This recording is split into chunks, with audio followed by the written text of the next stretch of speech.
Welcome to the deep dive. Okay, we're jumping straight in today. We've got this stack of material you sent, and it all seems to circle around one pretty urgent question. AI, is it really a friend or foe? And that title, Your 2025 Future Decided, definitely adds a bit of pressure, doesn't it? Like, we need answers now. Yeah, that urgency is definitely there, and you know how the media loves a simple binary friend or foe. Right. But our goal here, our mission for this deep dive, is to really get past that hype, past the panic headlines. We need to look at what your sources are calling the true effect. The true effect. Yeah, the more nuanced stuff, the impacts that are often kind of hidden, less obvious, but actually deeply consequential. The things happening beneath the surface. Okay, right. Let's try and unpack that then, because the core tension I'm seeing across all this research seems pretty critical. It's basically, will AI be this helpful partner, boosting what humans can do, making us more productive? Or is it fundamentally going to be this disruptive thing that just makes existing problems, risks, inequality, our dependence on tech way, way worse? That's the crux of it, yeah. So let's start with the positives, the friend side of the argument. As we head into 2025, what can these AI systems actually do that justifies all this massive global investment we're seeing? Well, the benefits are definitely real. You can't deny them. We're talking about potentially huge gains in efficiency and speed.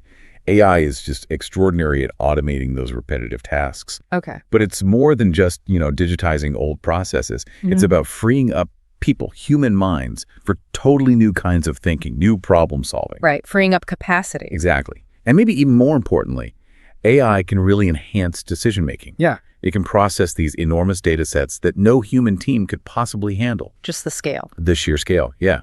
And that leads to much faster innovation cycles. We're seeing this across so many different sectors already. So this isn't just minor tweaks to how we work. It sounds more like a fundamental restructuring. Can we pin this down? Which industries are really seeing this transformation happening right now? Absolutely. The materials you sent point to big shifts pretty much everywhere, but especially in fields where the stakes are really high. Like, think healthcare, for instance. AI isn't just doing diagnostics anymore, like analyzing medical images faster or maybe more accurately than a person. Now it's moving into personalized treatment plans. Wow. Tailored to the individual. Tailored to your specific genetic markers, potentially. Sure. Then you've got finance, obviously, risk assessment, algorithmic trading. In education, AI is starting to adapt learning paths for students in real time. Helping kids who need extra attention, maybe? Exactly. Giving them specialized support almost instantly. It's pretty transformative stuff. And okay, outside of the bid industries, there are also those clear accessibility benefits, right? Which really matter for just quality of life. Things like real-time translation tools, breaking down language barriers, or features that help people with disabilities interact digitally. These are real, tangible improvements. They fit that friend narrative perfectly. They absolutely do. But, and this is the unavoidable flip side, you have to think of AI as this incredibly powerful tool. The capability is amazing, no doubt. Sure. But the tool itself, it doesn't have intent. It doesn't care if it's being used for something good or something harmful. And that indifference, that's where the immediate risks really start to surface. Okay. So the challenges people talk about most often, things like AI systems accidentally, or maybe not so accidentally, propagating existing human biases. Because they're trained on our messy, biased data. Precisely. They learn from flawed human data, so the flaws get baked in. Yeah. And then there's the power these systems have to amplify misinformation, to spread it incredibly quickly and widely. So if the AI is just matching patterns, and the patterns it learns reflect, say, historical discrimination, then those biased patterns get locked into automated decisions. That sounds like a recipe for disaster, systemically. It can be, absolutely. And beyond the bias issue, you have the constant data extraction that fuels many of these systems. Yeah. That erodes privacy. And of course, the potential for large-scale surveillance is inherent in a lot of AI applications. Okay, this is where I think it gets really crucial. Because the risks aren't just technical glitches, are they? They seem deeply structural, even political. The research really highlights this massive economic danger. Almost all the cutting-edge AI capability, the talent, the infrastructure, it's concentrated in just a handful of huge tech companies. That centralization point is critical. Yeah. It carries this enormous risk of dramatically increasing economic inequality. How so? Well, if only a few gatekeepers control the most powerful tools that are literally reshaping the global economy, they essentially control the future direction of wealth and influence. It creates a massive vulnerability for everyone else. You control the engine, you control where the train goes, and who Yeah, gets a seat. something like that, yeah. And what makes that concentration of power even more concerning, maybe even dangerous, is the regulatory lag we keep seeing. Ah, yes. The tech moves at lightning speed, but the rules are stuck in the slow lane. Exactly. You put it well. The technology evolves in months, sometimes weeks, while the policies, the laws, the ethical frameworks, they take years, sometimes decades to catch up, If they ever do. if they ever fully do. And that gap, that delay, creates this vacuum. Yeah.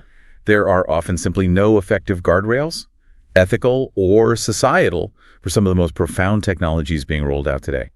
Okay, that whole discussion about speed and policy lag, it really brings us right into that true effect idea, doesn't it? These Right. hidden consequences. And to really grasp these hidden costs, the sources say we first need to correct a common misunderstanding about AI itself. People often picture, science fiction, this almost human-like general intelligence. What is it actually, according to this research? Yeah, the sources jump on demystifying that right away. The reality is almost all the AI systems we interact with today are narrow. They're statistical. They're limited by their context, Narrow, meaning, meaning they're designed for one specific task or a very limited set of tasks. Think of them as incredibly sophisticated prediction engines, not thinking machines. They are brilliant at finding patterns in data, okay, but they fundamentally lack genuine understanding. They don't have human intuition or common sense or real judgment. wait a second.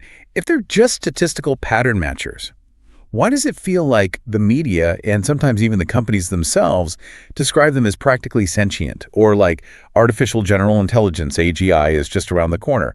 Are we being, I don't know, misled? It's probably a mix of things, definitely some aggressive marketing hype in there, but also I think a fundamental misunderstanding. The results these systems produce can be so spectacular. Yeah, creating realistic images, writing fluent text. Exactly, it looks like magic.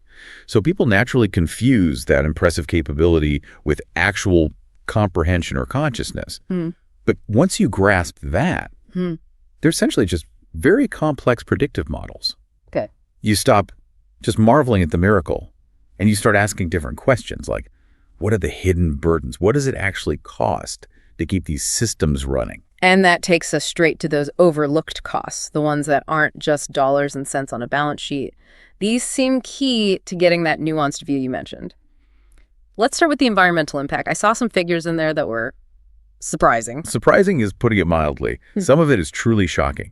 Training these huge foundational models, the kind that power the popular chatbots and image generators everyone's using, Yeah. it requires just staggering amounts of computational power. We're talking massive server farms running constantly, consuming enormous amounts of electricity and water for cooling. Okay, give me a sense of scale. Well, one estimate we looked at compared the energy used to train just one large AI model to Get this. the entire lifetime carbon footprint of about 5 average gasoline For cars. 5 cars, their whole lives, for one training run. Yeah.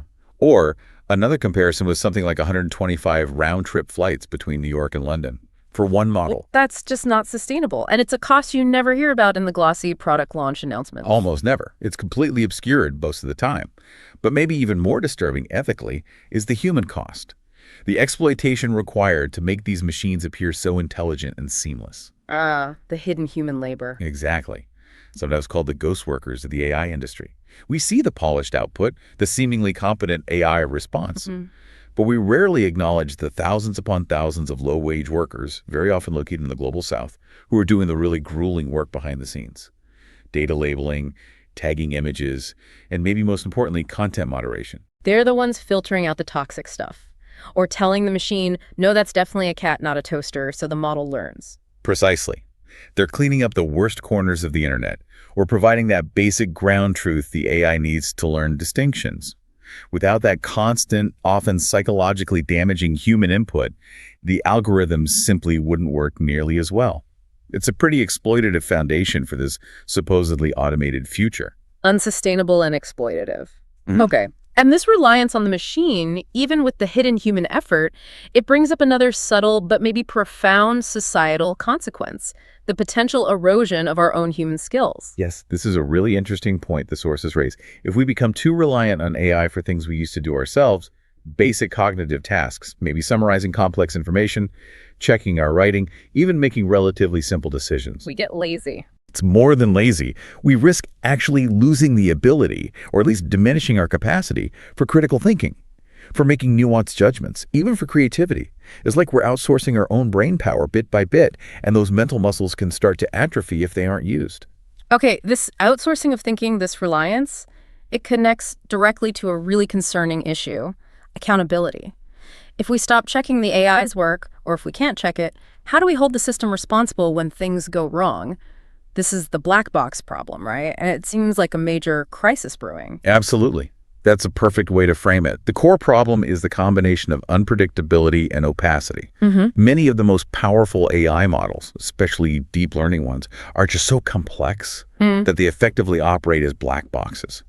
Even the engineers who designed and built them can struggle to explain precisely why the AI arrived at a specific output or decision. They can see the inputs and the outputs, but the internal reasoning, if you can call it that, is often inscrutable. So we've got these incredibly powerful tools making potentially life-altering decisions.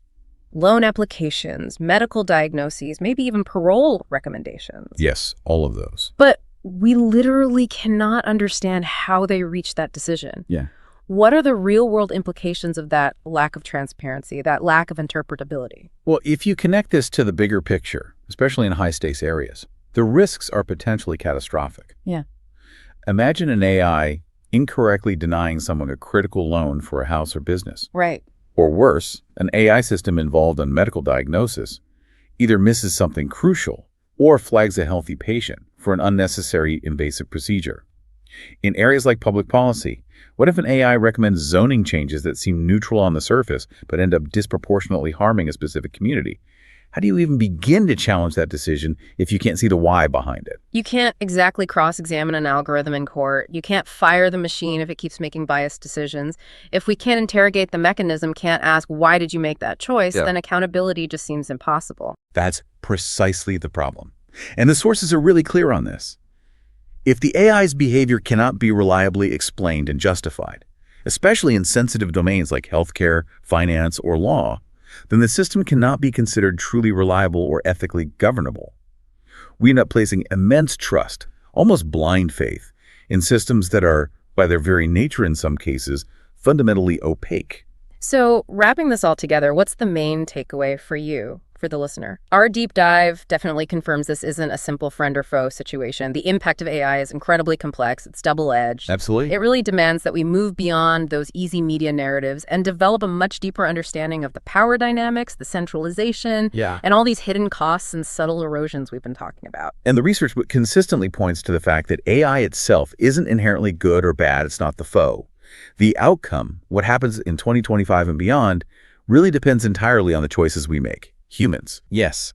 The decisions being made right now about how we govern this technology, the emphasis we place on ethical design, how we ensure access is equitable, these choices are actively shaping our near-future society. Thankfully, the research doesn't just point out problems, it does suggest some concrete strategies, some ways forward. So this is really a call to action for you, the listener. The takeaway isn't just, oh no, regulations are slow. It's that you actually have agency here. You can engage with this critically. Exactly. And the key strategies revolve around a few core ideas. First, promoting broad AI literacy and critical thinking. Meaning, every time you interact with one of these powerful AI tools, pause for a second, ask yourself, what hidden human labor might have trained this? Right. What's the likely environmental footprint? What biases might be embedded here? Just asking those questions is AI literacy in action. Being a critical user, not just a passive consumer. Precisely. And then, of course, we need robust regulations, but not just regulations after the fact. We need to insist on transparency where possible and on ethical principles being designed into these systems from the very beginning. And crucially, ensuring equitable access so AI doesn't just become another tool that widens the gap between the haves and have-nots or further marginalizes already vulnerable groups. Okay, so the sources really emphasize that it's our collective choices now that will determine the future trajectory. But given that our current systems, our regulations, clearly struggle to keep pace with AI's speed and its inherent opacity, that does raise a pretty challenging final question, doesn't it? It certainly does. If AI's black box nature makes genuine accountability so difficult, how do we possibly ensure that this relentless drive for rapid innovation for deployment at all costs? How do we stop that from permanently outpacing our ability to exercise democratic oversight and maintain ethical scrutiny? Especially when, as you said, it's often the most vulnerable populations who are first in line to experience the negative consequences when these opaque systems fail. Exactly. That's the critical challenge. How do we build safeguards that are agile enough, robust enough to manage a technology that evolves this quickly while remaining fundamentally difficult to fully understand? It really encourages you, the listener, to look deeper into frameworks for responsible AI development and governance going forward.